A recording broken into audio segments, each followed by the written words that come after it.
Warning. This program contains strong language, auditory violence, and mental nudity. It is intended only for mature audiences. Listener discretion is advised.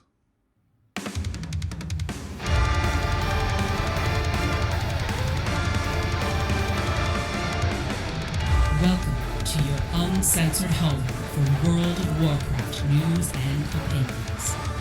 This is Unshackled Fury.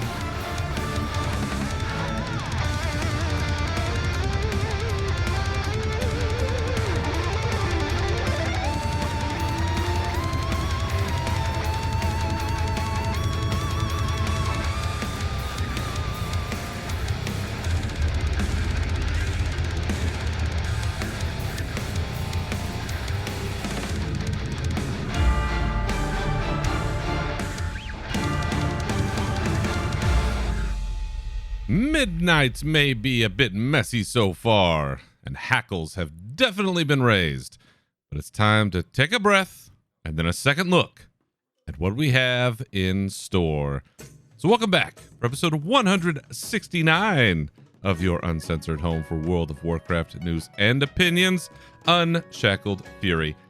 I'm your host, Berserker, and with me once again is the man who always brings his milkshake to the yard, Mr. Jez Corden. Welcome back again, good sir. Hey, that was an awesome intro. How's it going, man? It's going. How are things treating you on the other side of the pond, I think, as we say? The pond is cold and raining. Summer is well and truly over already. Oh, no. It's got the windows closed. Technically, it's still summer. Man, it's like 7 above freezing already. It's crazy. Wow. Like, the summer really checked out hard here, but yeah, it's all good, man. I just got ahead of the curve. Heroic Dimensius is dead. Congratulations. Again. Killed him for the second time. Killed him back in the Burning Crusade as well. So, nice to finish him off again. Get rid of him. Unfinished Kick him out the door. business. Unfinished business, yeah, exactly. But yeah, I've also finished my Keystone stuff, so I'm pretty much done with this season, I think. Wow. Good for you. Yeah, you sent me the clip of your raid team getting that kill, and I have to admit, it was cool. It was cool seeing and hearing your raid team for the first time, but it did make me miss my own raiding adventures just a little bit, and I was just, Well, hey, man. just a little jealous. But congratulations. That's Maybe good. it's time to get a new guild, bro. Yeah, it's funny. I get together with the homie Rommel Thursday nights as often as we can anyway on those Thursday nights, and we only are on for, I don't know, an hour, maybe a little bit more. So we're just running delves and stuff like that. And we were talking not that long ago about, man, wasn't it crazy how much time we spent raiding, like hours and hours and hours a week? Like there was a time in Wrath of the Lich King when I think we were raiding like 12 or 16 hours a week. It's just like, how do we have all that time? Like it's just crazy. And nowadays, with our kids being the ages that they are between he and I, like there's just no time. You're running off to baseball, you're running off to another sport, or like my son just got he just got in as part of the robotics team at the local high school, and that's like a major huge deal around here. So that's gonna be like pretty much all of our time now for the next 4 years. He's gonna make robots. They have a competitive like robotics competition, and it's I'm coming into this, so I'm learning as we go here, but there is amongst the high schools, it's across the country here, and I believe there's also a global component to it, but they have every year, it's kind of like debate. If anybody ever did debate, there's like a yearly thing. So every year, every January, there's a new game that they come up with. And think about like BattleBots, but instead of them destroying each other, there's like tasks that they have to accomplish. Like they have to put rings through a slot and then go over to another place and like pick something up, and then the robot has to do like monkey bar swings and shit. It's crazy, bro. It's crazy stuff. And yeah, That's awesome. they have to figure out how to do it, how to make it. And so their build season, which is like the first quarter of the year, these kids have to spend 9 to 5 every Saturday and Sunday and holiday until they build this thing, and then all the way through the season. Like, it's mad. It's mad. So, on top of the weekly stuff. So, put all that together. Not a lot of rating time for me left, but maybe one of these days. I always keep an eye on maybe one of these days when we get older. But congratulations to your team. That was awesome to see that.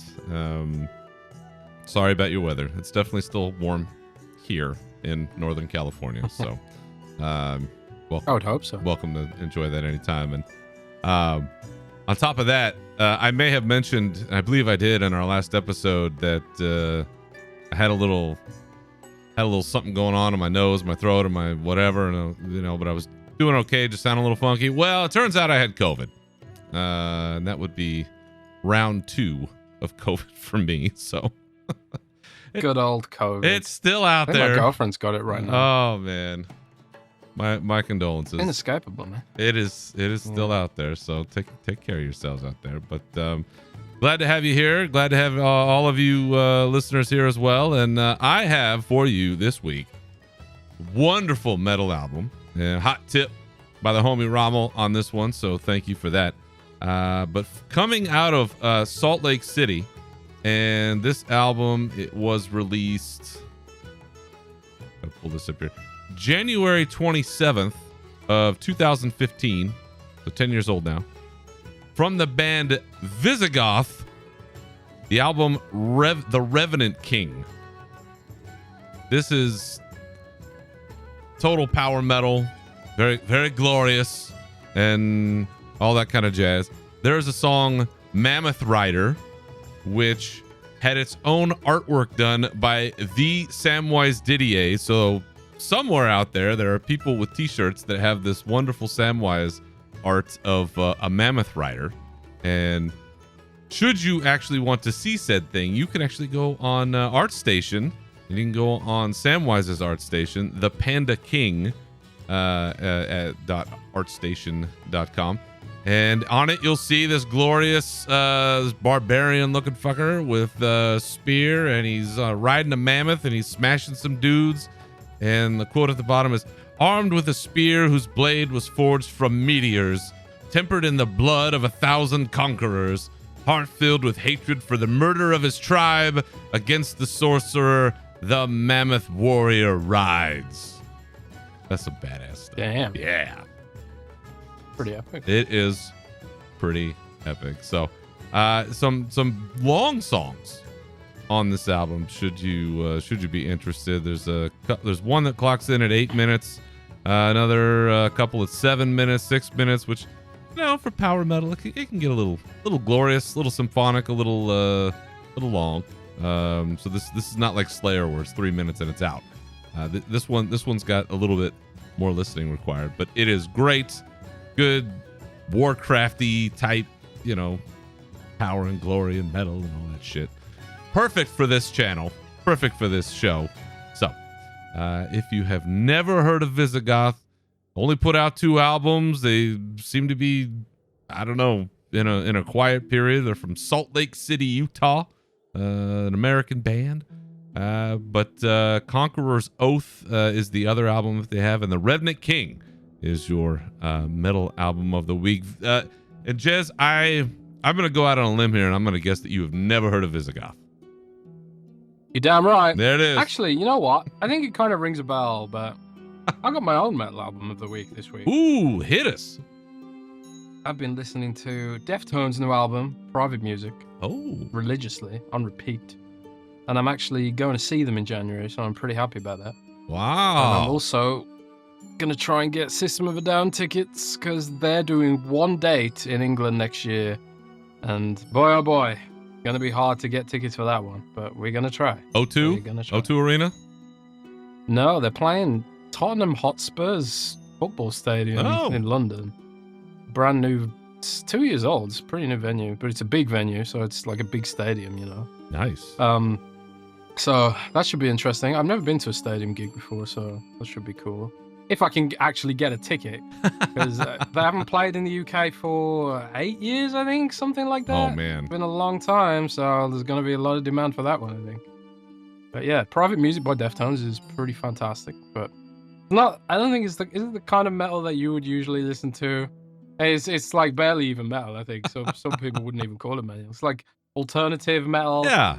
It was #1 best-selling album in the United States, I think, this past week. Nice. There you go.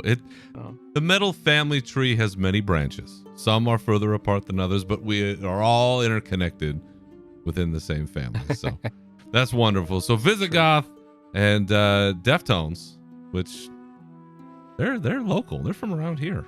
They're like from Sacramento. Right? Yeah. Yeah. I remember them in high school many moons ago. So they've been around. But System of a Down as well. Great band. Awesome live. Saw them one time at an Ozfest and they were phenomenal. So I doubt that's changed. I'm jealous. So good luck on your hunt for those tickets. And for all of you out there, there's your double recommendation of the week. And get out there and put that in your ears and have a good time. Now, I've got oh man, I'm so pissed. I've got a rage item that oh no. Oh baby, this one's coming in hot. So why don't we jump into that? Let's rage. Jez, do you know what a shacket is? A what? Have you Shacket? A shacket? SHACKET. Shacket. Do you know what a shacket is? Never heard of it. Okay.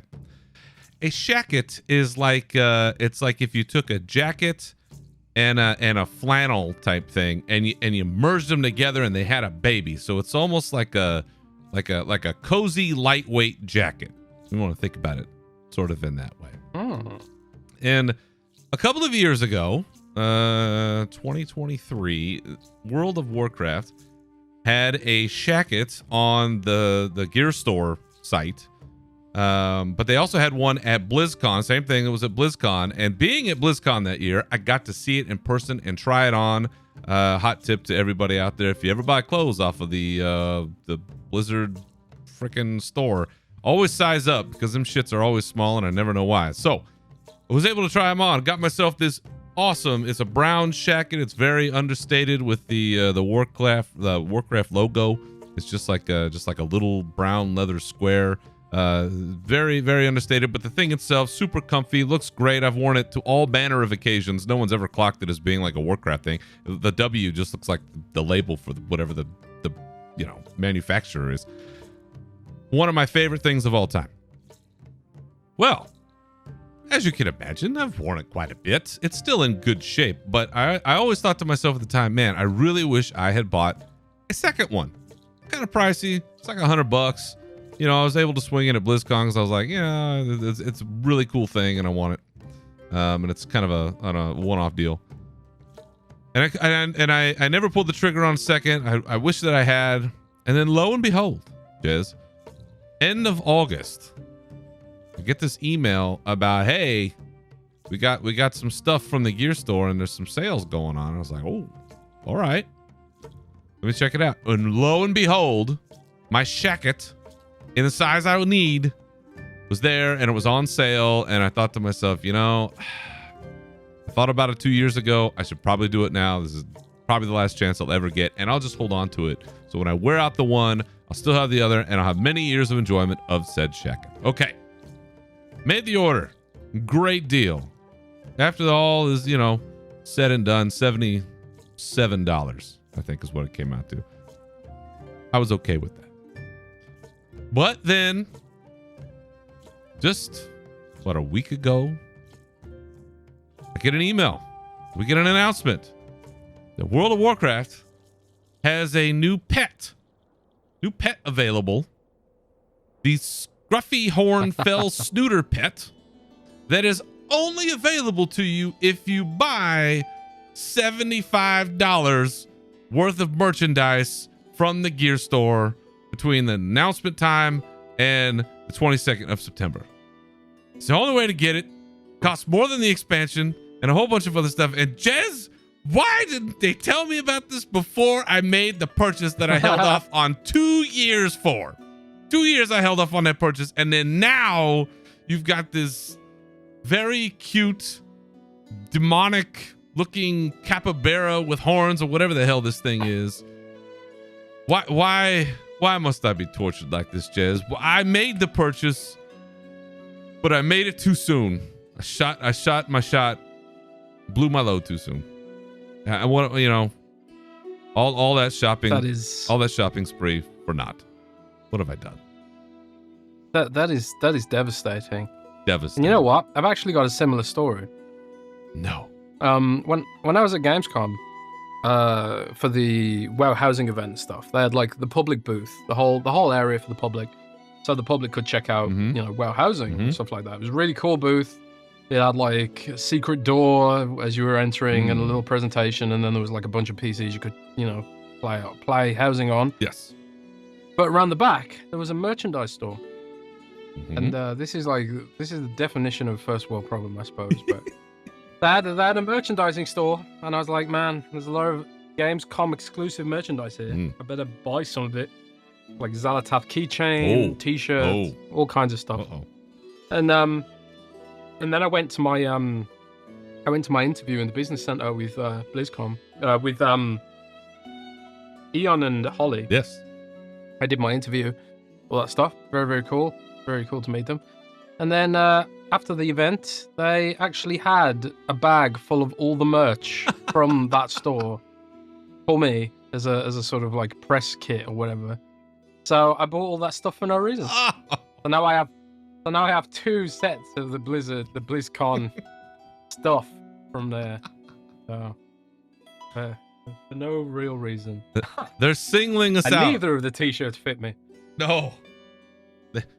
Yeah, they don't seem to know their target audience. I'll just say that when it comes to some of their clothing sizes and things. But you know, this is the burden that this is the cross that we must bear, Jez, is these sorts of first world problems where we have some kind of disposable income and at times it just doesn't line up to other times when we may or may not need disposable income. And Blizzard just has not kept our lives at the forefront of their mind, and how dare they, considering personal friends with Ian and Holly now.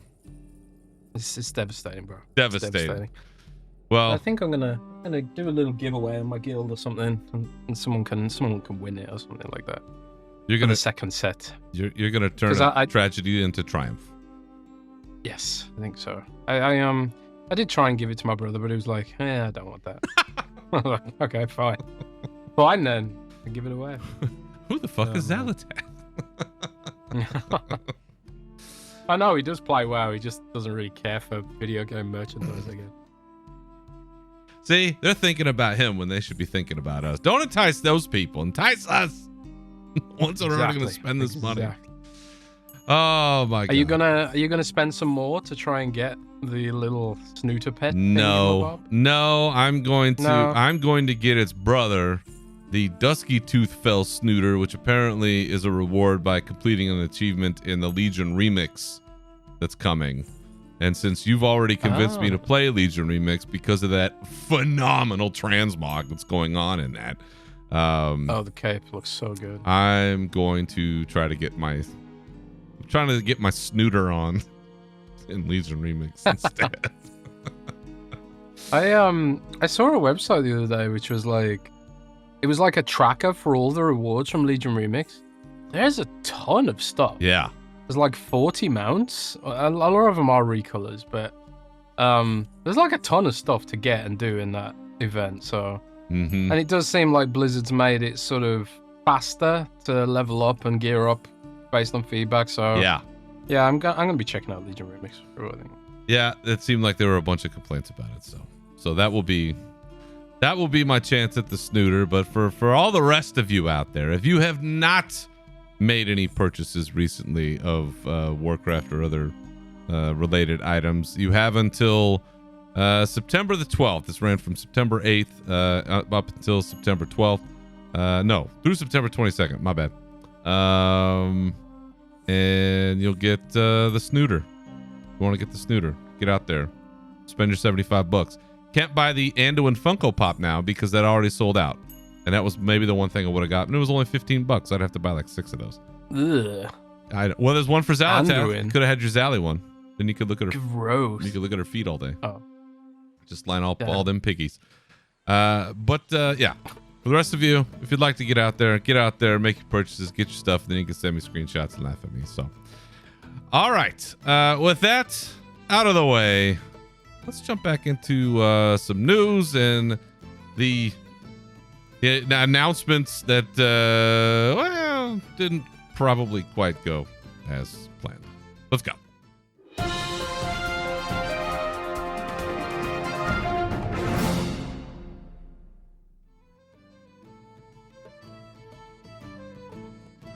So we did talk a little bit about this last time. Well, maybe more than a little bit. The Midnight expansion announcement rollout at Gamescom was rough.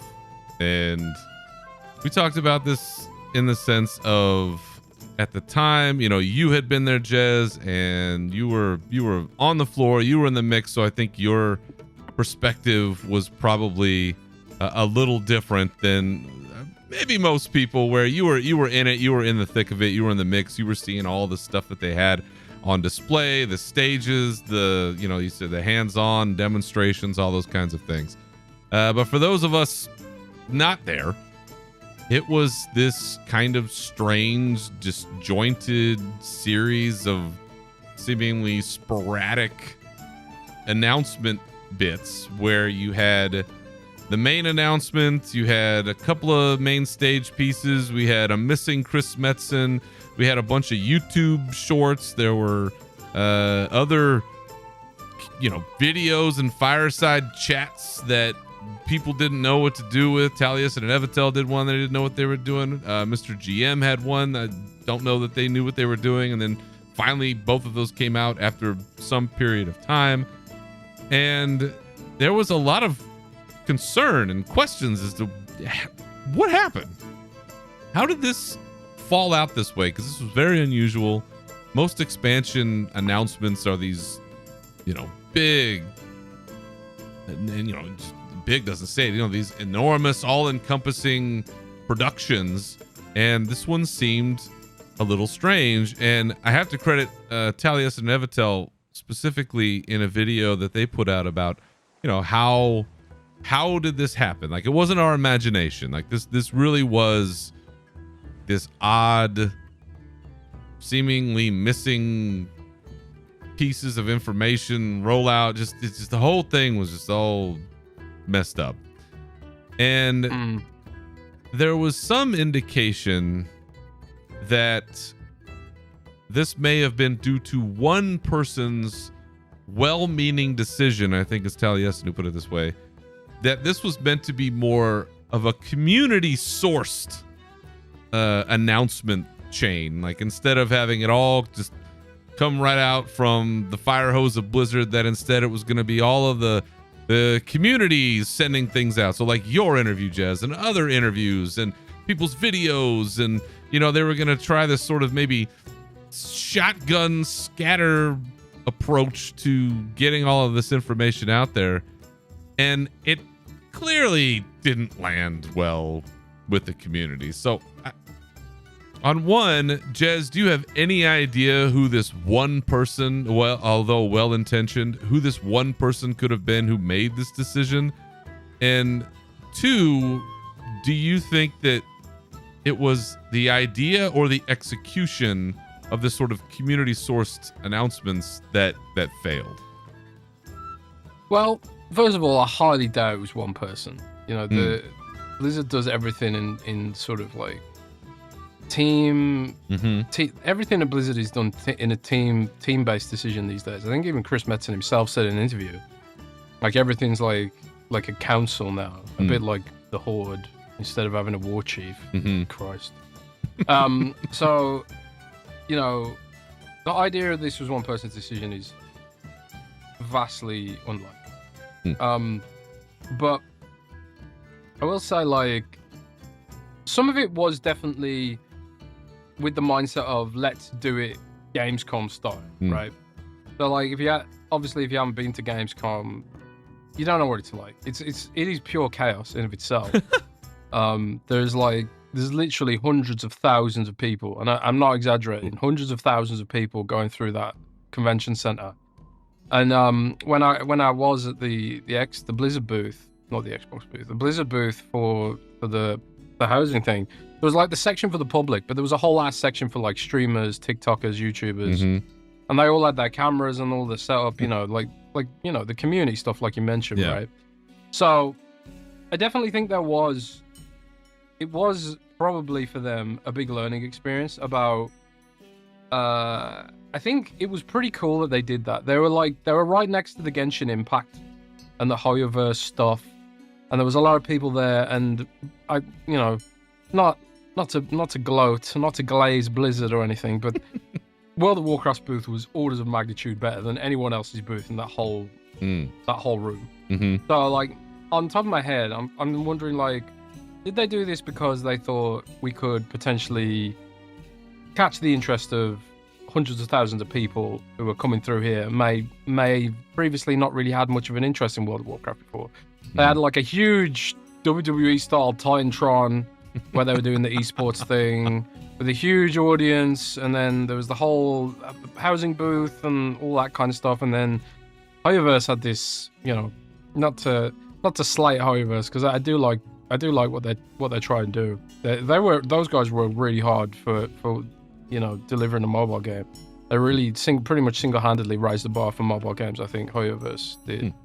But their booth was lame, man. It was so lame. It was like just walk around this thing and like write something on a post-it note, and then oh boy, throw bee bags at a target. It was like, I don't know, like a fairground kind of thing, and I was just like, Blizzard's was way better, basically.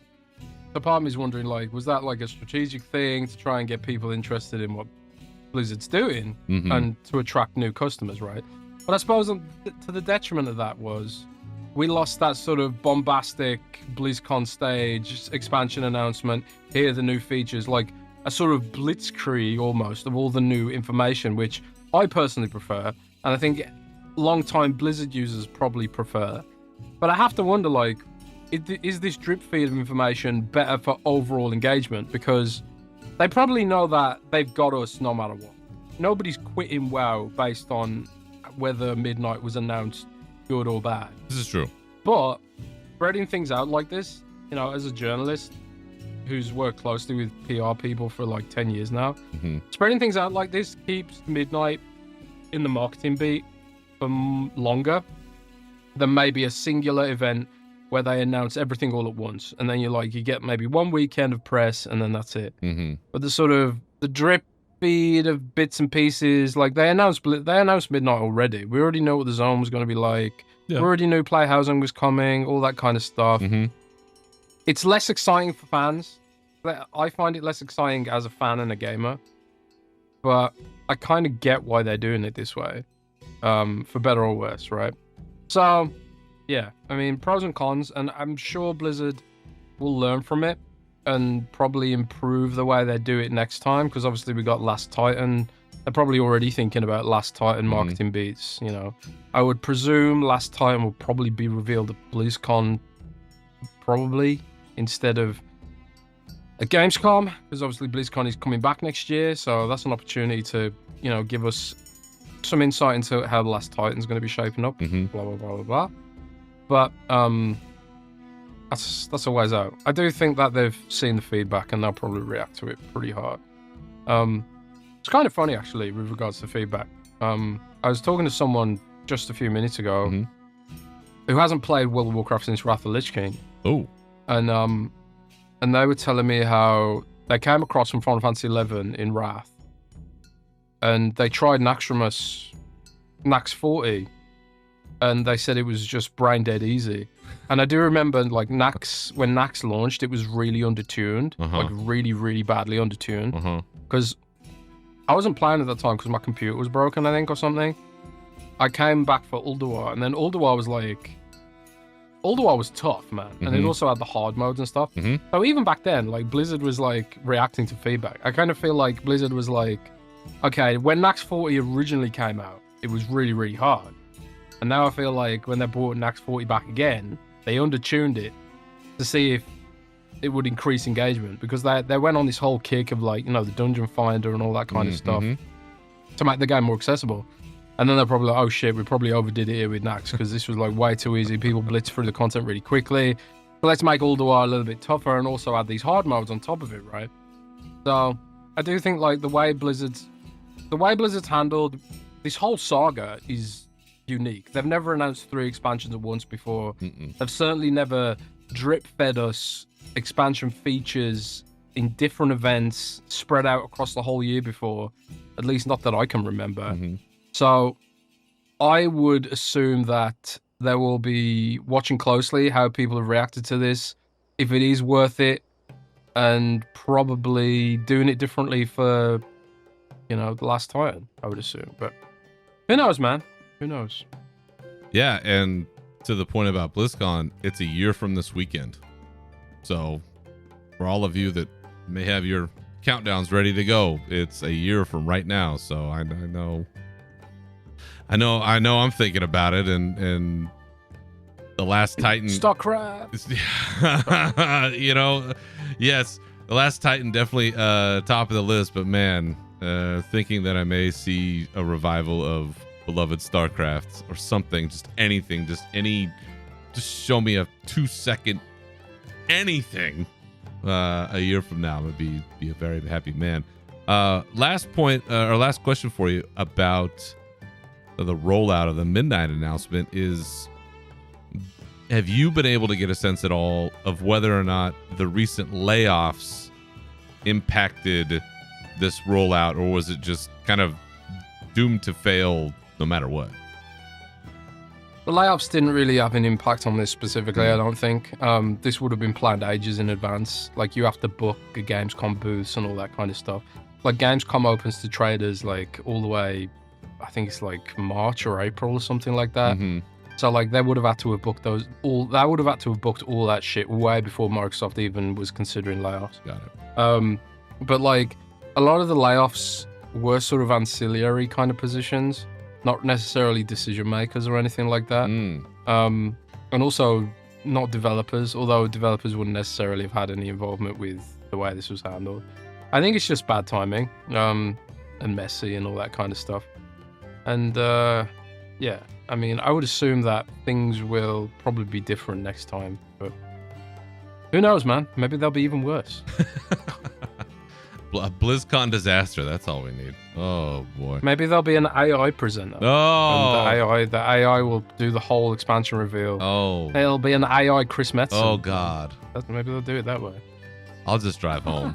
I'll just drive home after that. Be like, no, I'm good. Only if AI Chris Metzen comes to my house. Maybe that would be okay.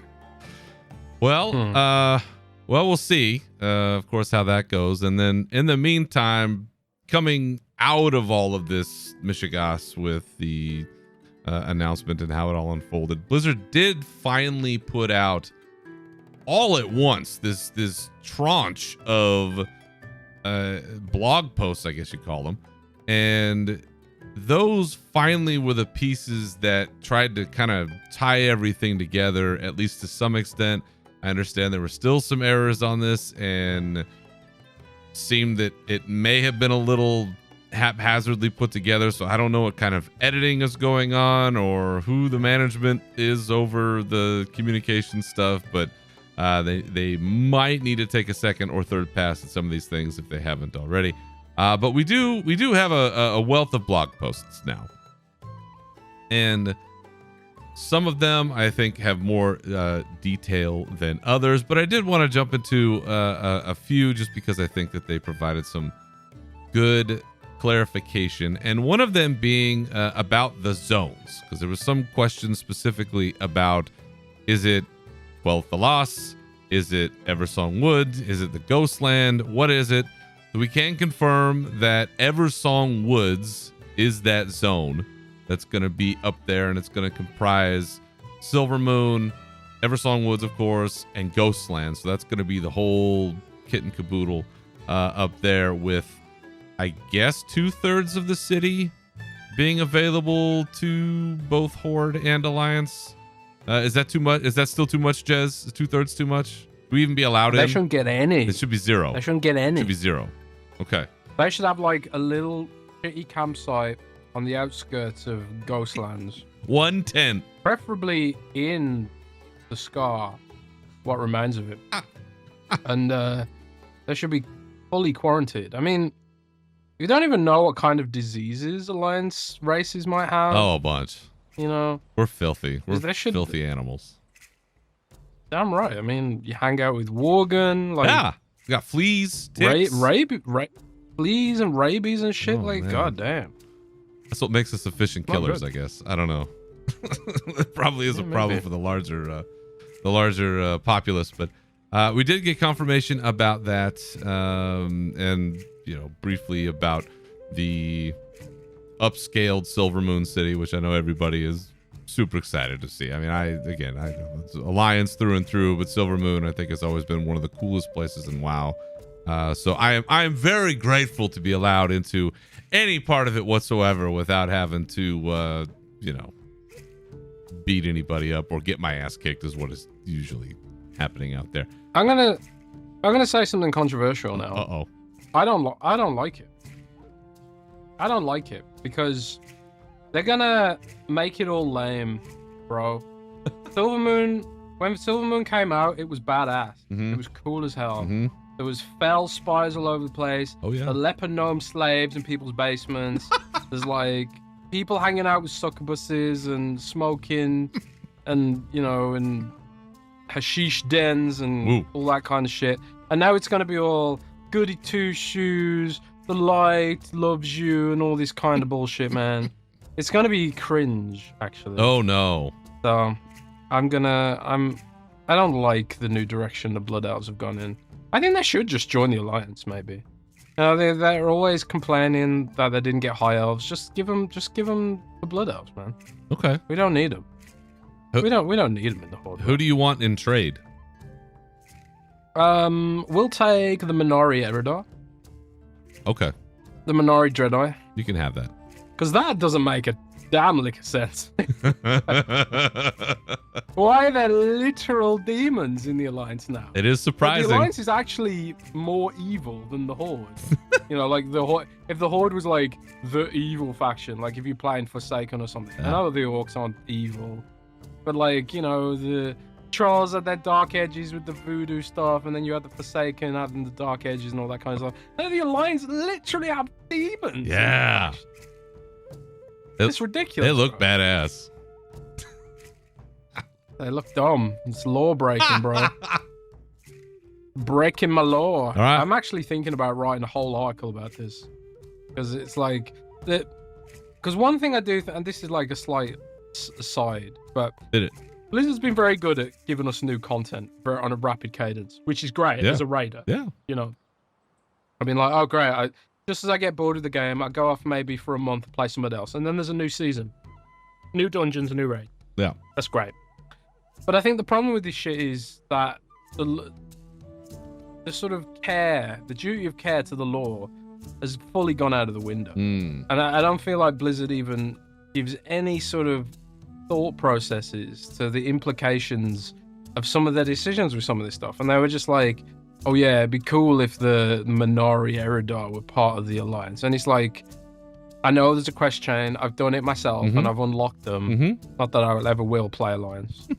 But I did the quest chain because I was desperate to understand the justification for this kind of bullshit. And it's like, yeah, maybe. But then it's kind of like, hang on a sec. Your justification for kicking out the Forsaken is like, it just exposes the entire Alliance as hypocrites, basically. That was a whole different like- management team. That was a long time ago.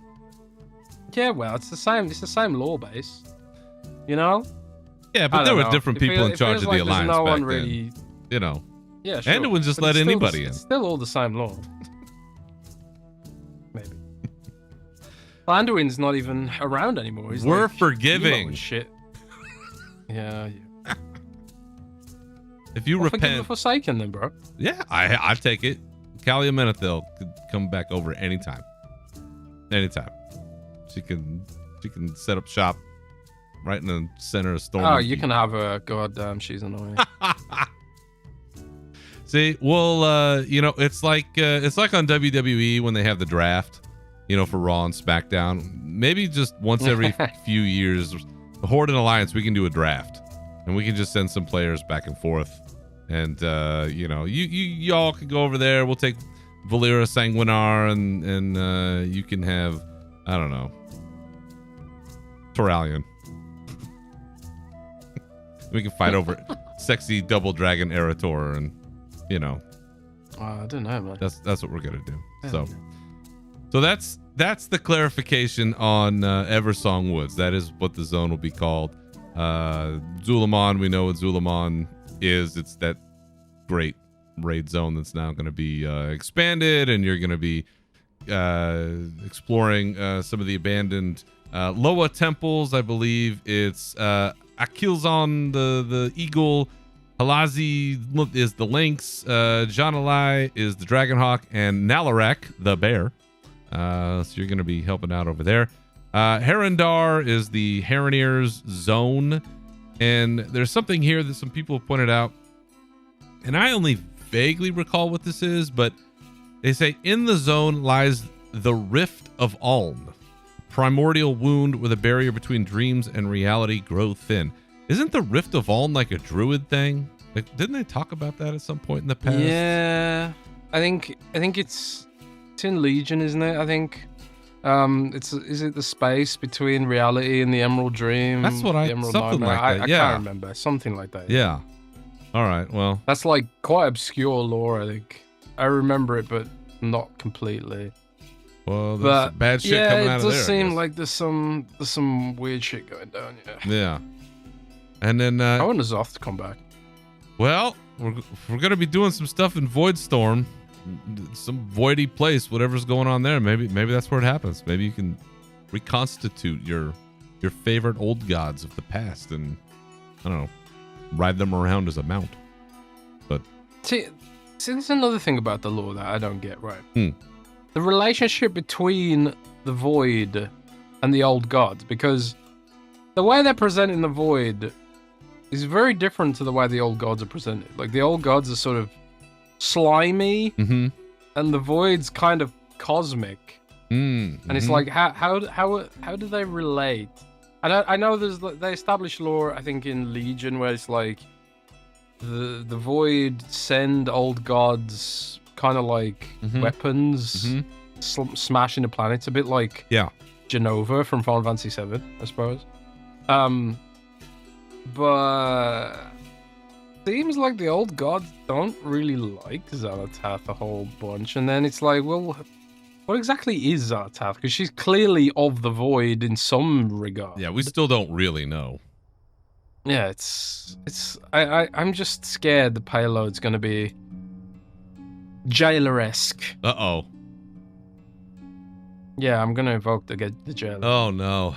Yeah. Where it's like we kind of like we find out what everything was, and and it's just the payload is just great, another one of them, right?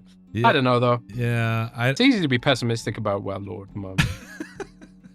It's when you build something up and you build it up and you build it up, especially when you do it over multiple expansions, the resolution has got to be something that is, I don't want to say mind altering, but you want it to have that kind of a level of impact, because they've built up Xal'atath now over a while. Even in all of these announcements, one of the other pieces to the puzzle that I keep waiting on is a Ridicron. Where the fuck is he?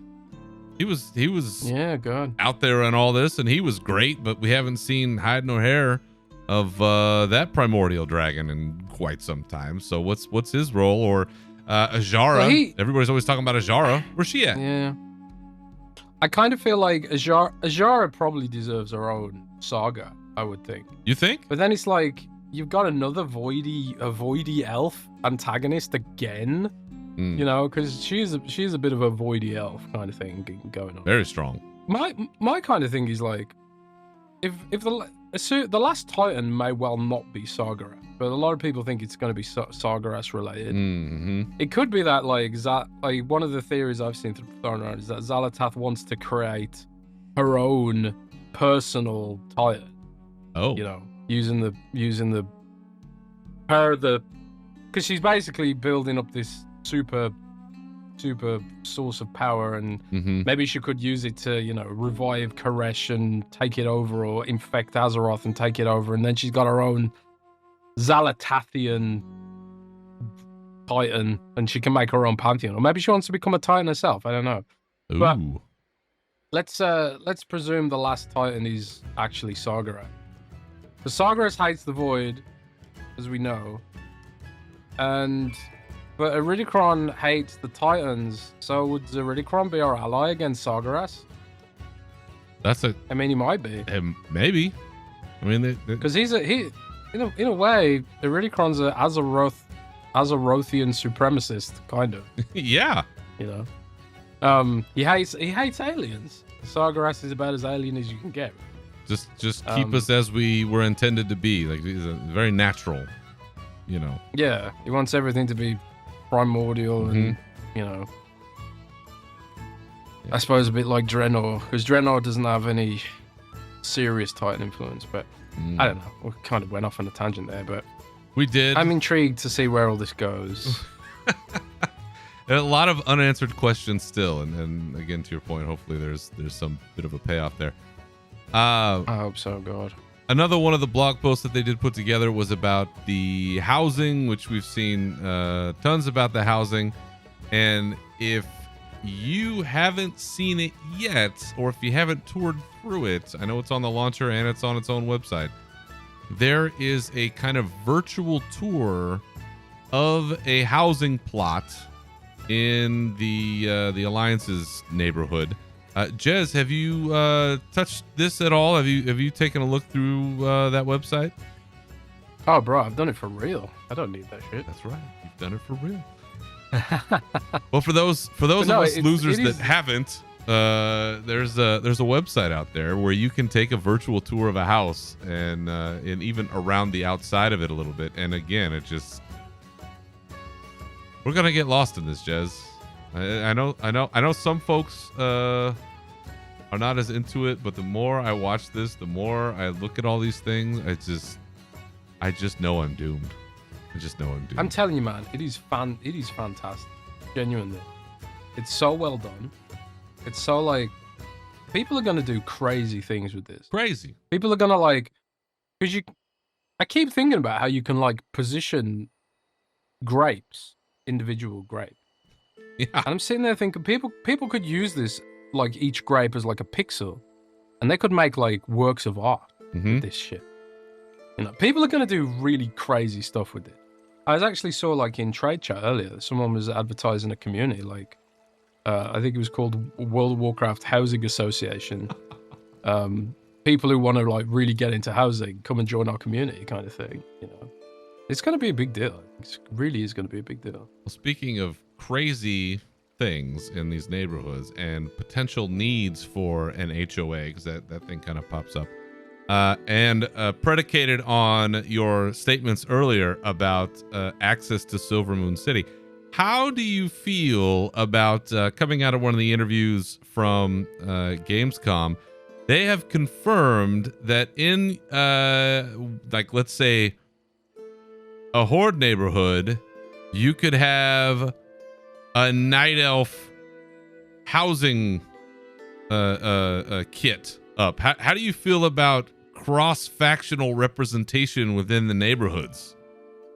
Makes me sick.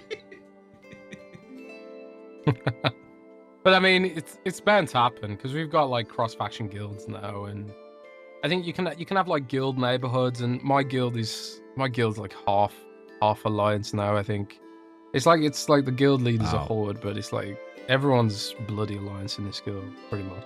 That's it's an RP server, so everyone RP servers just tend to skew alliance, I think.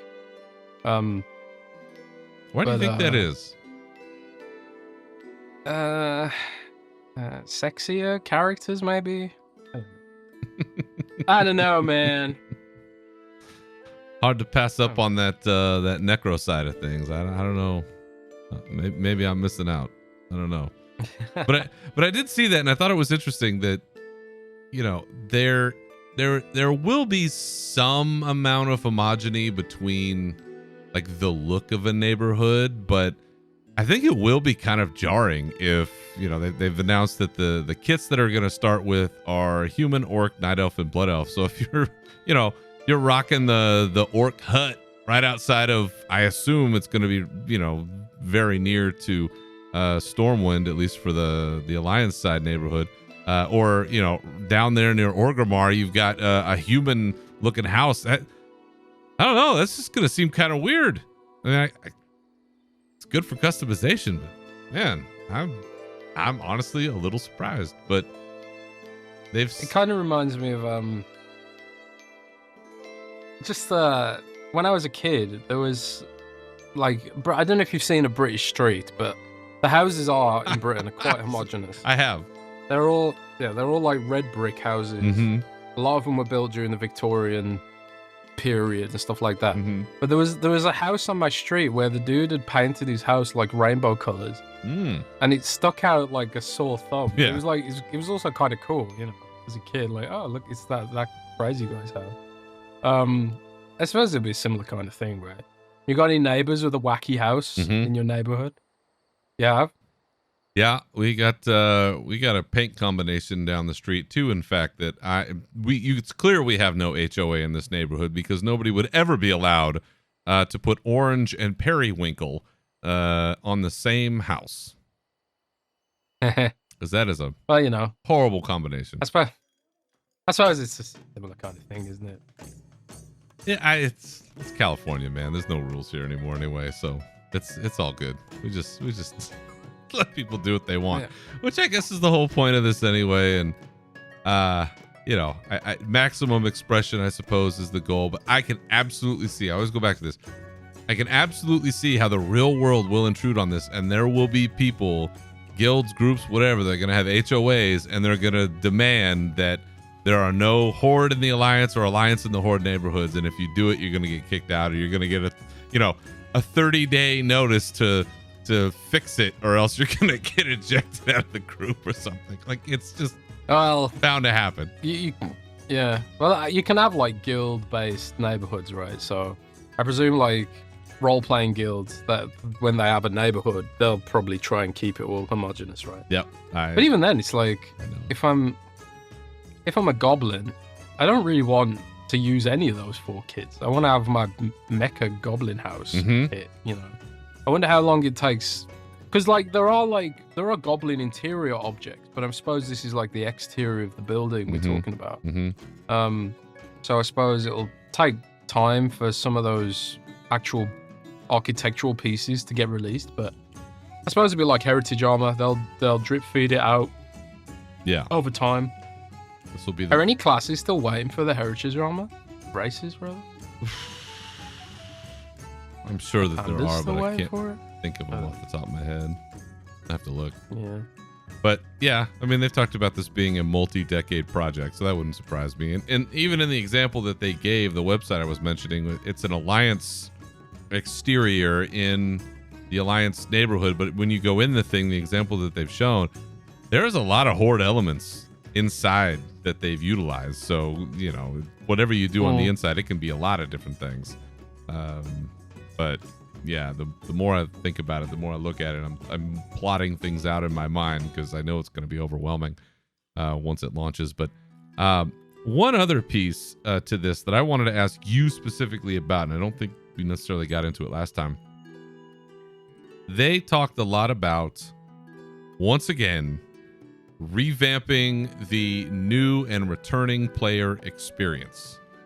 And as somebody who is constantly on them about this, and for good reasons, what do you think about their proposed solutions in terms of updating Exile's Reach to make it flow more into Dragonflight and bring some of the major characters in, to start returning players like out in Arathi Highlands, helping Thrall and Jaina, and including more of the story mode resolutions to raids so people can see how this story unfolds.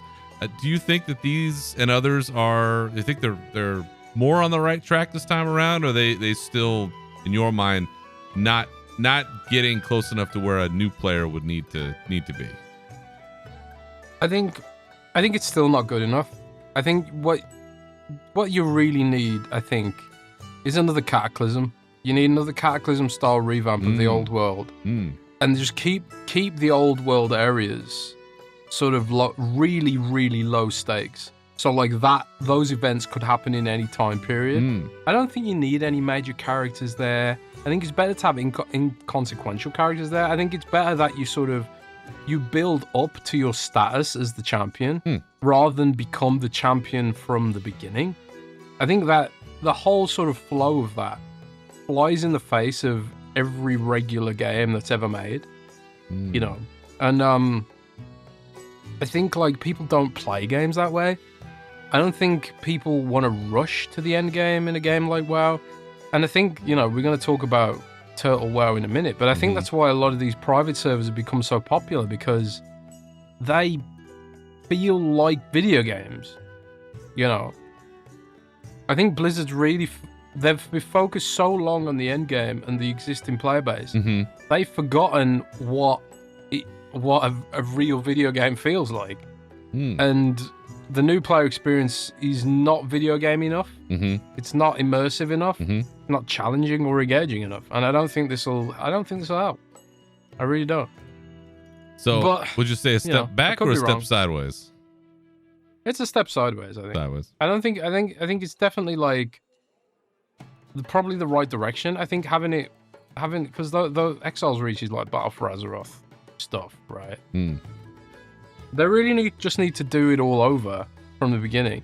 And I think like the thing is, this could benefit existing players too, because, you know, making an ult today is boring because you don't get that experience, which is why, again, a lot of people who want to have that experience, they either play Classic WoW, which kind of dead now, and then these private servers have been on the rise again because Blizzard's not giving people the experience they want to have from a leveling experience. You know, and all these like Classic Plus discussions have come back, thanks to servers like Turtle WoW and like some of these other modded servers, which, you know, we'll talk about more in a minute. But yeah, I don't know. Blizzard really needs to. I don't know. Like Blizzard's doing a lot, right? They're making the content for the end game is a lot of work. Yeah. And also, we know player housing's been a lot of work. They've developed it over 3 expansions. Development started back in Shadowlands. He said in my interview that it was the first time they kind of had the opportunity to develop a feature over multiple expansions, and that's what it took to make player housing work. Yeah. I kind of feel like it would be worthwhile to do that for the old world, develop that over multiple expansions, and make it into a sort of low stakes thing that people could level ults in, people could, you know, grind player housing stuff in, and then like you do the base world, and then, you know, go off into the latest expansion. And like maybe the old world culminates in some kind of raid with some sort of low stakes kind of enemy. I don't know. That's how I do it. And again, keep banging away. They're listening to feedback, and I know they're trying to hit something on this. And you've played now for 20 years, so is it 20? Yep. Yeah, 20 years. Man. Jesus Christ, where does the time go? You know, so you're a good source of information. But I do you think once they have this in Midnight, do you think you will at least try the new starting new player experience at all, just to get your hands on it? Oh yeah, definitely will. Okay, definitely will. I mean, I've been leveling a rogue through Cataclysm, you know, recently, and it is just remarkable how much better it was as a leveling experience than doing like Dragonflight or something as a leveling experience. How so? So much better. It's just because it just feels like low stakes. It feels like I'm low level rather than the champion already. You know. Right. Where am I right now? I'm in Hillsbrad right now. I'm like level 30. And I'm doing, you know, things that a Horde newcomer soldier should be doing. Right. It's more immersive, I think. Mm. And I think that's what people who access these private servers, that's what they're craving, man. Yeah. I really think that's what they're craving. Well, you've mentioned it a few times already, so why don't we go ahead and fill folks in on this, because I'm behind the curve on this, because this isn't something that really crossed my purview all that much, but I understand that there is a Nostalrius type situation going on where we have fan owned or player owned servers that have a version of Warcraft or a knockoff version of Warcraft, and Blizzard has sent the attorneys after them, and there's a lawsuit that's been filed. And I know that Windows Central was right there in the thick of it covering this for us. So can you explain to folks what exactly is happening, and what is Turtle WoW? What is the lawsuit about, and why is this important? Well, yeah, so I didn't write our piece on it. One of my colleagues did. I think I was out or something when all this went down. But I was the same as you. I'd never heard of Turtle WoW. Yeah. I don't really indulge in any of these player servers or whatever, but it does seem like Turtle WoW, and there's another project as well which does something similar to like this, which has also received a cease and desist recently. Ooh. But they're essentially like they're modded WoW Classic servers, but then they build on WoW Classic and they add new quests and new playable races and new classes and things like that. Things people have been asking for decades. You know, like playable ogres, for example. Wow. And just quests that are written more like in the old school style, that are maybe a little bit darker or a little bit more Horde versus Alliance. You know, the kind of experience that I suppose people who are still nostalgic for what Warcraft used to represent. That's what they're trying to offer. You know, in lieu of the fact that Blizzard doesn't want to offer that stuff anymore. Yeah. For whatever reason. Like back in the day, we used to get separate quest chains for both Horde and Alliance, which would, you know, really lean into the faction conflict, or at the very least give you a lot of immersion around your chosen race and your chosen faction and stuff like that. I remember questing through Legion and you know, with Nathanos and doing all those quests. Or was it about Azeroth? I think it was both, you know. But like even in like Wrath of Lich King, you know, doing Howling Fjord as a Forsaken was absolutely hilarious. Because you got to be an evil bastard all the time. Yeah. Poison the Alliance and do all that kind of stuff. Fun, player expression-y kind of stuff. You know, the thing that Blizzard says it wants to deliver, but kind of is only doing it in a skin-deep kind of way. Like these days, like Blizzard has stopped doing faction-specific quests, and now we just get one single quest chain all the way through, which I suppose is a lot cheaper.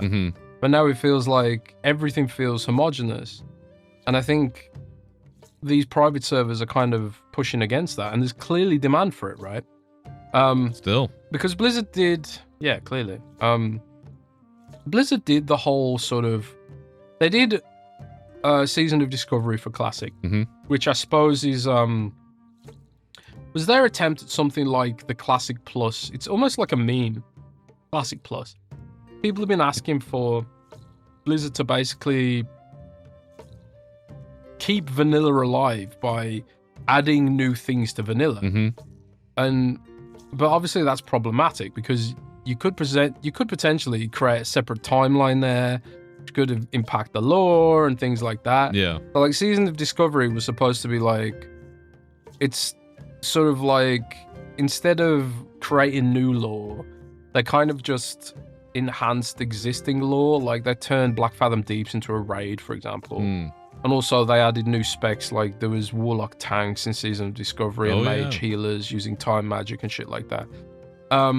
But a lot of players genuinely felt like this doesn't go far enough. This doesn't give me all the things that I dreamt about having, you know, that I never got from WoW Classic, you know, like playable ogres, which, you know, every time I interview Blizzard, I bitch about, I want playable ogre. I've wanted to be an ogre since they added Dire Maul. You have been consistent. And there was, yeah, I bloody well am. Like, I want to be a bloody ogre. Let me be a two-headed ogre warlock like Cho'Gall has been my dream for 20 years.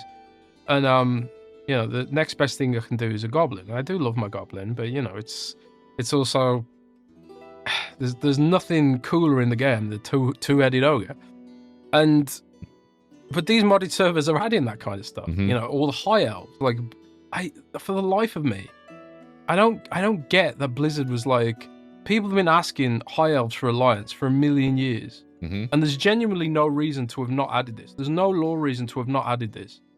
You know, there was plenty of high elves in Theramore. Plenty of high elves could have survived Theramore. But there could have been plenty of blood elves who deserted, you know, and joined Theramore. Or maybe they were disgusted at the mana bomb situation and they were like, oh, we want to defect to the Alliance. They could have, I mean, that's basically what the Void Elves are. They're defected blood elves. But instead of giving us high elves, the simple option, Blizzard really overthought it and gave us these Void Elves, which are just weird and you know, just strange and don't make a whole lot of sense to me.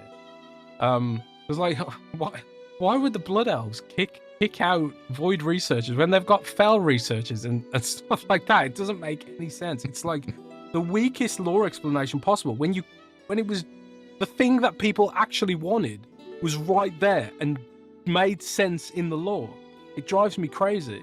So I genuinely feel like these servers, these player-made servers, are a reaction to that disconnect where it's like, Blizzard aren't giving us what we asked for. They aren't giving us what we wanted. So we're going to do it our fucking selves. And obviously Blizzard doesn't like that. And at the end of the day, this is illegal. It's fully illegal to take Blizzard's property and retrofit it to create something else, you know, and call it World of Warcraft. It is fully illegal, and obviously it shouldn't be allowed. But I feel like Blizzard really needs to take something from this. The whole point of WoW Classic being a thing in the first place was a full-bore reaction to these private servers. And now Blizzard had WoW Classic for a while, and then they recycled WoW Classic over again. But it's still not the Classic Plus thing that people have sort of latched onto. This sort of like, you know, we can extend vanilla into something more, you know.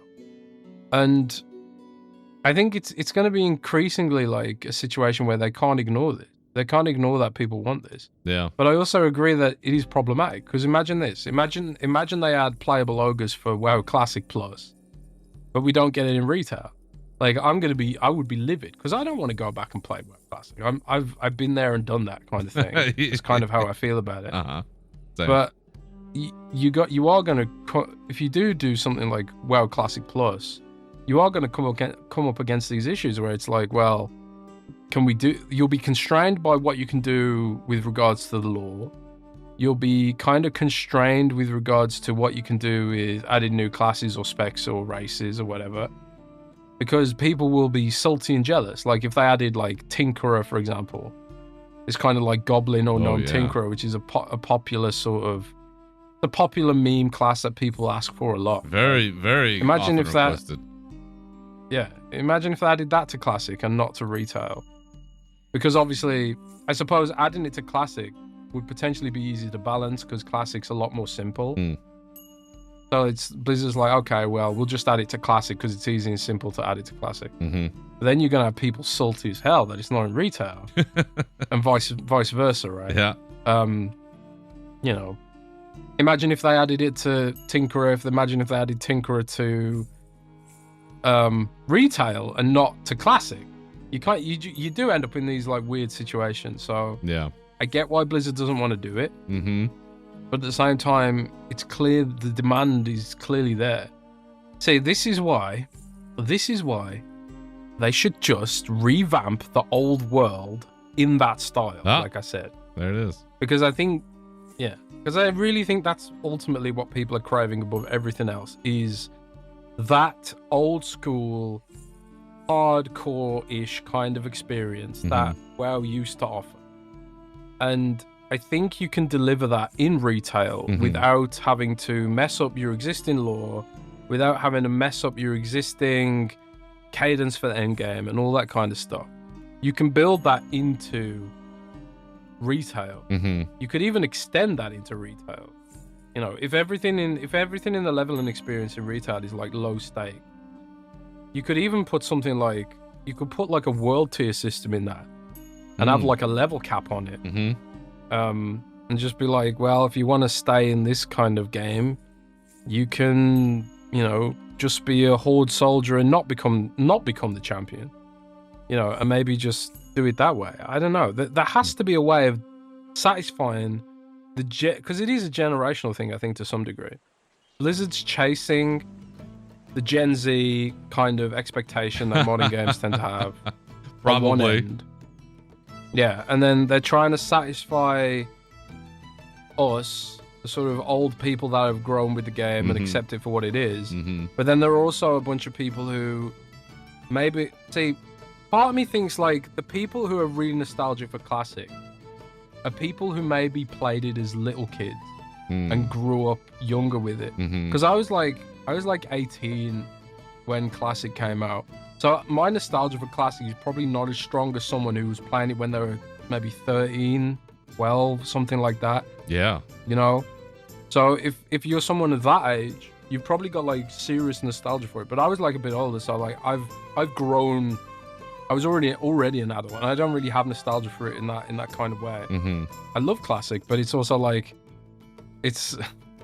You ever been in you ever raided in Classic, like doing Ragnaros or something? It just Ragnaros feels like a trash mob now. It's like it's so basic, and like I just fought Dementius in Heroic, and it's like there's so much shit going on. Dementius is throwing planets at you and stuff like that.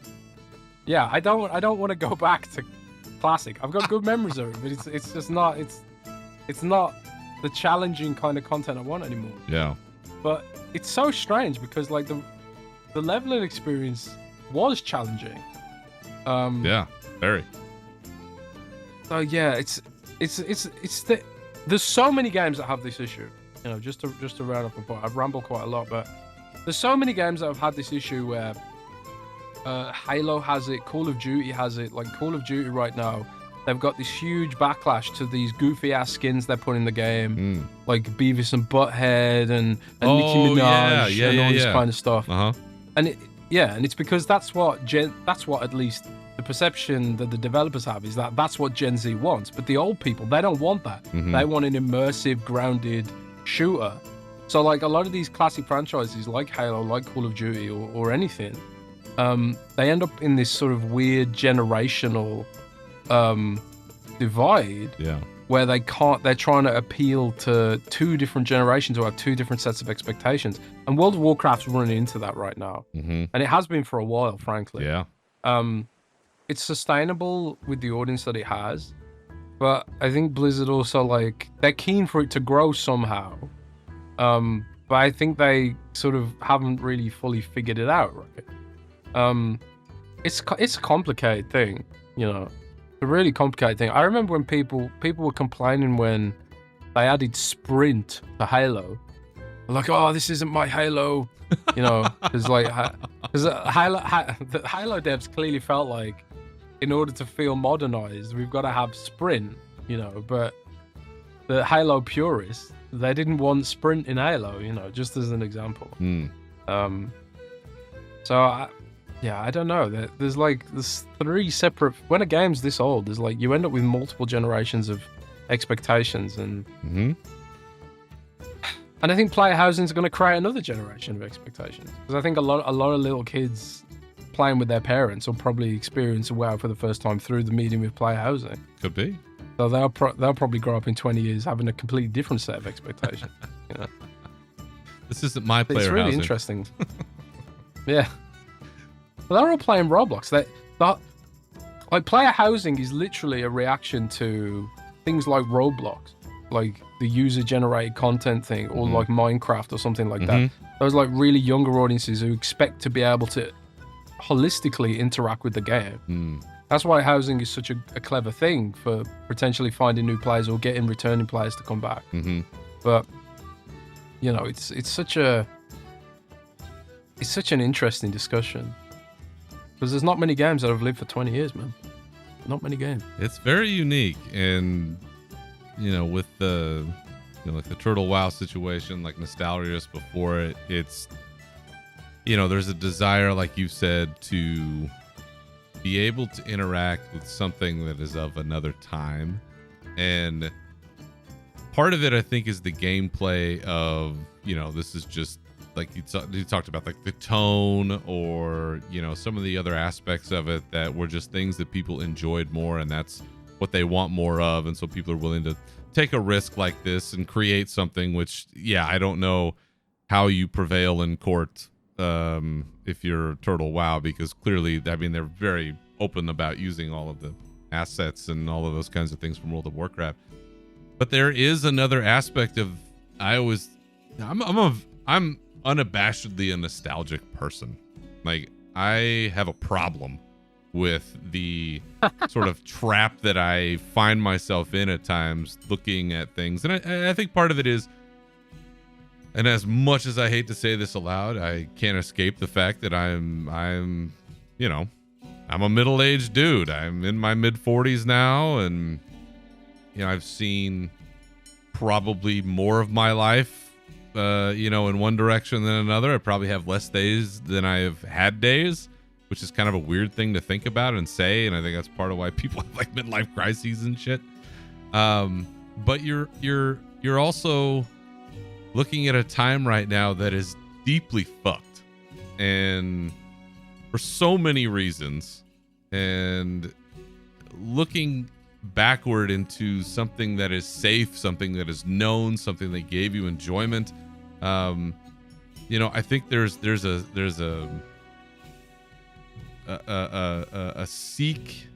seeking of safety in something like that, and providing that emotional buffer, if you will, to what's going on in the outside world. And so I always think of it as, I'm sure part of it is mechanical, but there's part of it that's emotional, and I don't know that you can ever really recapture that, because you are not the same person. And that's what's really hard. Like, who I was in my mid-20s when I first started playing Warcraft is not who I am now. And that's just because I've gotten older. I've gotten married. I've had kids. I've been beat up and damn near killed and like all kinds of stuff. Like, it just, shit happens to you and you change, and trying to go back I don't know that it's possible. It's one of the reasons why I think that episode of Black Mirror is one of the most popular ones of all time. I can't remember the name of it, but it's, you know, the one where it clearly is like taking place in the 80s when it's not the 80s. You know, and there's a whole other story there, and I don't want to spoil it if you've never watched it, but it's like the only happy episode of Black Mirror. And it's because a lot of it has to do with nostalgia and trying to recapture a time and a place that no longer exists and really can't.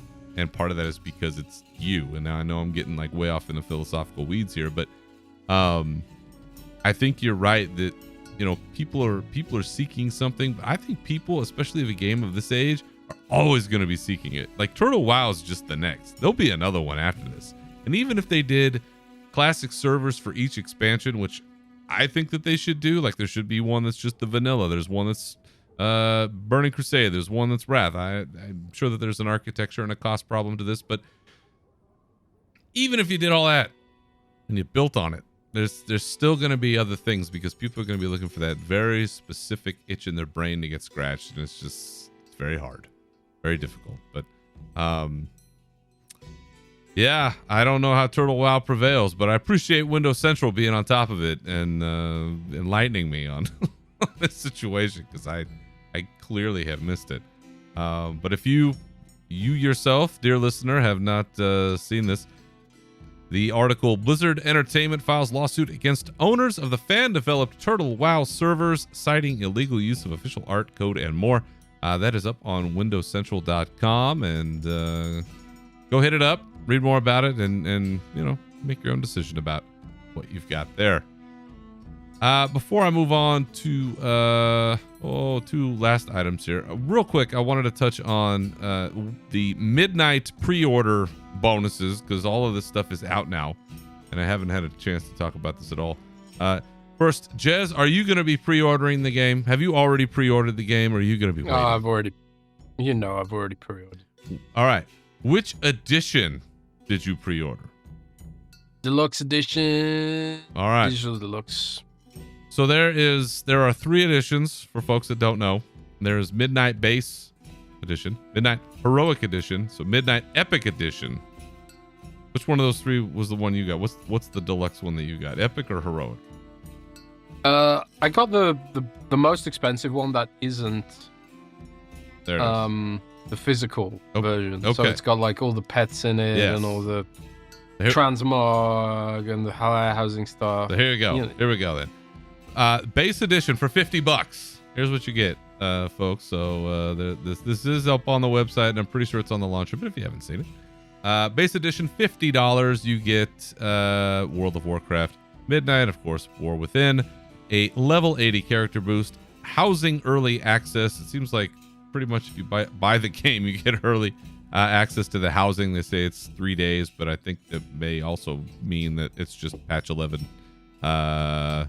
Was 11.27, I think is when that launches, and 500 trader tender.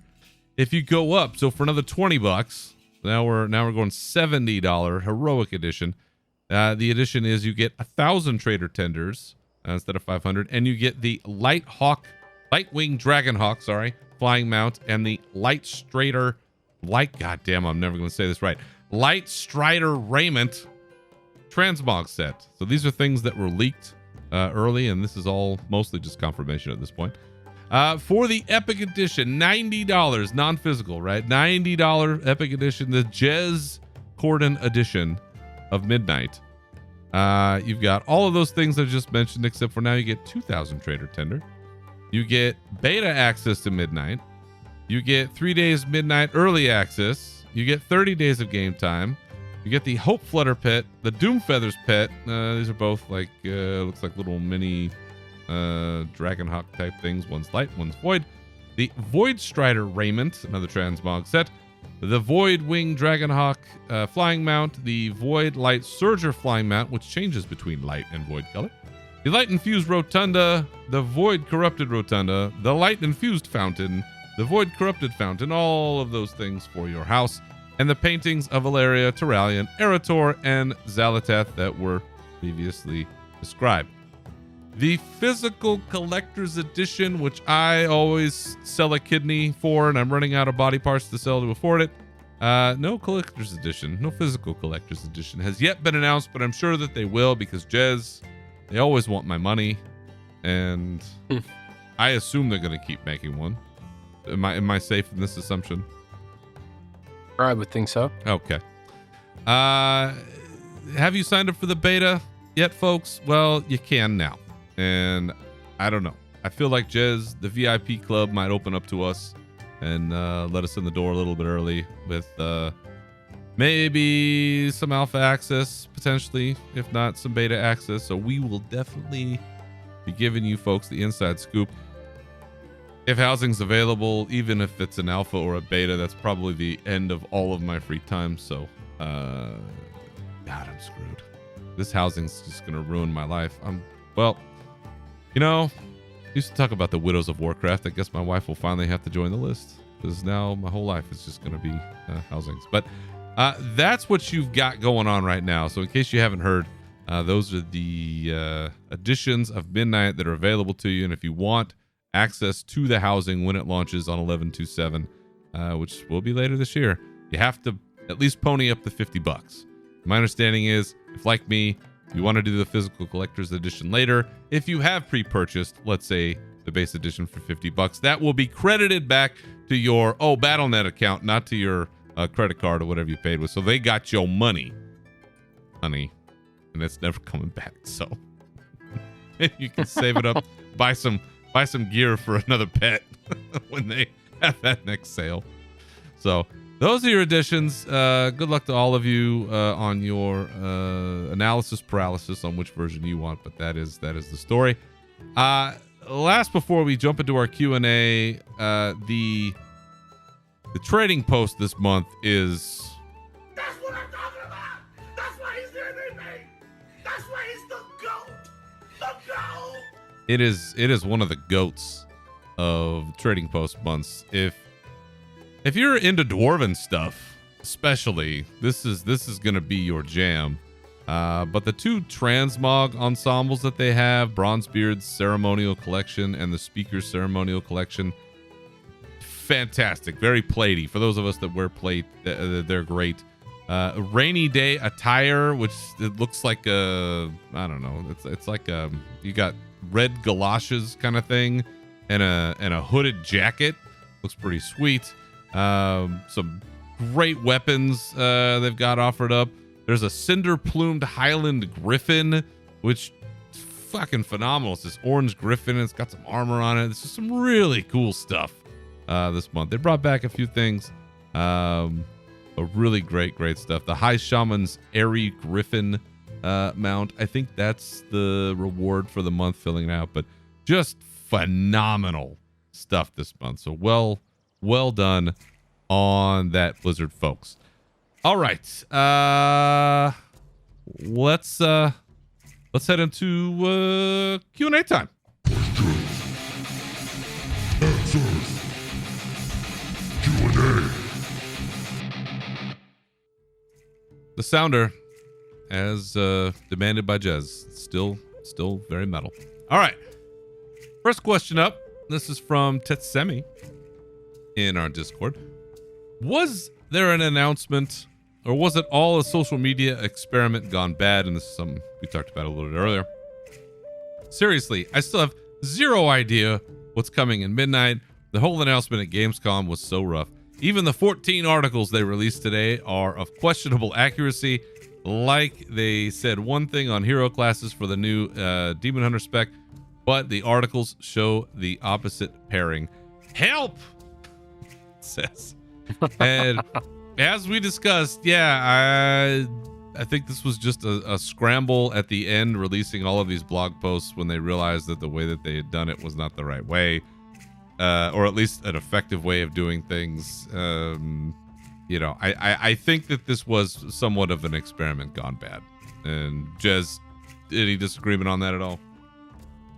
No, it definitely seems like it to me. I mean, there's no other way to describe it. It just seems like an experiment gone wrong, yeah. There it is.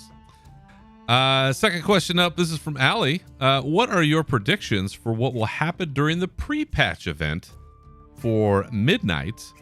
Jez, I don't know if you've thought about this one at all. I know for me, I just expect that it's going to be like what we saw in the cinematic, where there's going to be void portals opening up and these, like, I don't know, voidy bad guy missiles bombing the land and showing up and wrecking house, and we're gonna have to swoop in and try to corral them or do something. But I expect something like that. The sky turns voidy and we're all just like, oh shit. But what do you think? What do you think, Jez? It's gonna be it, isn't it? It's gonna be void portals opening up, void thingies coming out, maybe like giant Demencias kind of mobs flying around. Hopefully it's got better rewards this time, because I remember I feel like the last event I had, I just couldn't even be bothered to do it, because it was just like, it wasn't even worth logging on for it, I feel like, if I remember correctly. So I'm hoping it's a little bit more, I don't know, interesting this time around. But I suppose for them, it's hard to justify doing something spectacular if it's only going to be sort of transitory, but yeah, I don't know. Yeah. We'll see. Yeah, we'll see. Next question, last two questions, I should say, are from Shatvan. I still need an explanation for that name, Shatvan. So many questions. First, overall, how do we feel about hero talents? Do you feel special or distinct based on your hero talent choice? Or is it just 10 more talents and a skill reskin? Jez, I'll let you answer that one first. What do you think? I'm kind of in two minds about hero talents. Like, I really like the Warlock ones, actually, because I've wanted to summon a Pit Lord since forever, you know. So it was kind of cool that they've added that aspect to it. And also, like, it's interesting that at least for warlocks, you can quite vastly change your playstyle by swapping them around. Like for example, on Dimensius, I swapped out to I can't remember what it's called off the top of my head, but the one that summons a little demon with you sometimes on certain procs. Because I felt like with Dimensius, you don't really get a lot of uptime for certain things, so I thought that might be more bursty, and it was. It did feel like a better option for that specific fight. So it's kind of nice being able to sort of fine-tune some aspects of your playstyle based on certain encounters. However, some of them are clearly better than others. Like, for example, I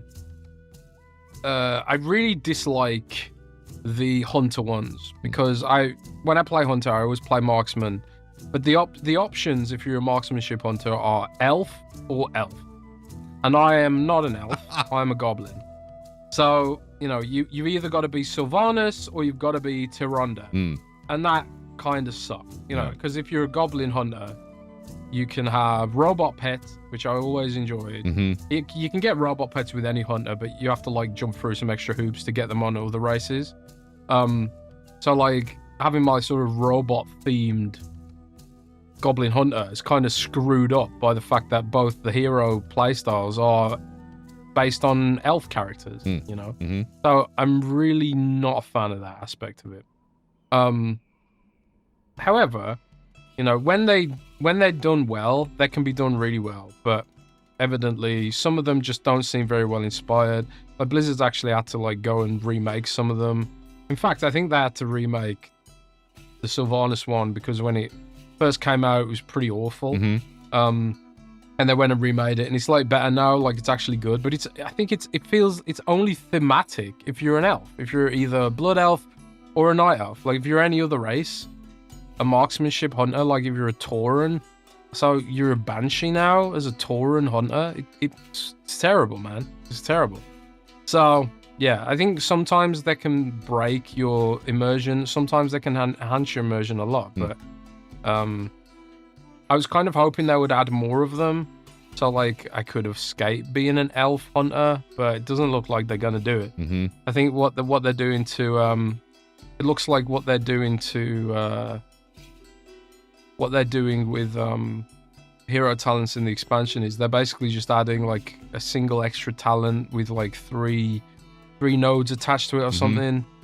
So it's basically like a set bonus kind of passive little thing going on. Yeah. Which, is fine, I guess. I guess they couldn't do too much with it because at the end of the day, it's kind of like if they had too much stuff to it, it's power creep and all that kind of shit, right? Yeah. But I don't know. Yeah, I do not feel special or distinct as a Slayer. Like I said it way at the beginning when this whole hero talent endeavor started. I love the name, like the idea of a warrior and a sort of the Slayer, sort of tree. It has so much potential in my mind because this is the kind of shit I think about, but I don't even notice. I don't know what talents I have right now. I don't know what they do. Like it's so benign to me, and it feels like a wasted opportunity. Like I should, there's a crossover that can happen between Avatar and Recklessness, and it's kind of the only thing I really feel like as a warrior, where like you're really getting psyched up and hulked up and huge. Like we should turn into Vrykul if we can't have Vrykul as a playable race. Like we should turn into Vrykul, or we should turn into something big and badass and like just rip and tear and go crazy. Turn into the fucking Doom guy, None of that. We got none of that. So I'm not impressed with the warrior side. Very jealous of some of these warlock people and others who get to summon pit lords and shit. Yeah. The warlock ones are just, I would feel very differently about them if I feel like if I was any other class. The warlock ones are fantastic. But Death everyone Knight, else I think, has some good ones. Oh yeah, Death Knight ones are cool too. Four Horsemen following you around. That's awesome. Yeah, that is awesome. And also the Frost The Frost with the Deathbringer one with the scythes. That's really awesome. Yeah. That's the one I use. But those ones are great. Yeah. My personal sucks. Last question, and I'll just start this off with Jez. Have you done any of the ecological succession stuff yet? Oh god, yes. Okay. I was actually doing it earlier. Okay, here we go. Here's a question then. Did the repetition of crappy tasks in the bee quests and others in the ecological succession questline and dailies give anyone else fears for how Blizzard might structure quests in Midnight? I've been playing since BC, and there are a few quests that have pissed me off as much as these. I'm concerned. Yeah, they are some of the worst quests I've ever seen. Like, if you compare, like, some of the sort of, like, end expansion zones they've added in other expansions, it's like, this is Koresh is weak. I think overall Koresh is pretty bad. The ecological succession quest chain is awful, and they only patched in reward for it this week, I think, and it's some crappy bird. It's like, this was so awful. There's no other word for it. It's awful. And I think this doesn't worry me about Midnight, because I think the team that handles developing quests for an expansion is different to the team that handles developing quests for live ops, they call it. So I do think that I hope to God that the expansion will actually much better quests than this. But this does shine a spotlight on the declining quality that I think Blizzard's live ops team has been putting out in recent years. Might be something I write about again. I've actually been thinking about, should I write like a sort of, because usually when you review a game, you review it at launch, right? You can't really do that with an MMO. The part of me is thinking, like, do I write the review for Midnight? I mean, for War Within, now it's all done. Yeah. You know? You should. So, like, maybe I should do that. You should. The power of the pen, bro. Mightier than the sword. You gotta do it. Yeah, I find myself kind of halts and starts on the ecological succession stuff. I was curious as to how it was going to play out. It's much less bloodthirsty than I was afraid of, I think, at the beginning. But it is a tedious slog, to say the least. So I have not particularly enjoyed it, but I like Jez. I am not concerned. I am not, because overall, questing has been a lot of fun for me in recent expansions, so I am not that worried. But thank you all for your questions, and of course we like to take them anytime, any place, so feel free to keep sending them to us, and we will do our best to get you an answer. All right, I think we've done enough damage for one episode. For those who don't already know, where can the good people find you out on the internet, Jez? You can find me over at jezcorden.com. That's got all my socials on it, whether it's Blue Sky, Twitter, and if you use that, and also at windowscentral.com /gaming. Because Windows Central, we cover technology and we cover Windows itself, but if you want to skip all that, just go to /gaming. That gives you all the gaming stuff. There it is. Thank you, Mr. Corden, and my thanks to all of you as well for listening. And remember, you can always follow me and the show on Twitter at Berserker Rage and Unshackled_Fury, on Blue Sky at Berserker and Unshackled Fury, as well as on Twitch at Unshackled Fury and Real Berserker. You can also join our Discord, where we get lots of good questions, links for which are in the profile of the show on Twitter and on our website, unshackedfury.com, which I just re-upped, so we're still paying for it.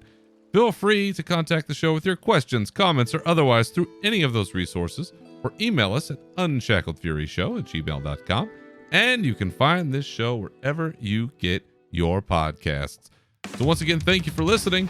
Remember to keep your swords wet and your banners high, and we'll see you next time. Farewell.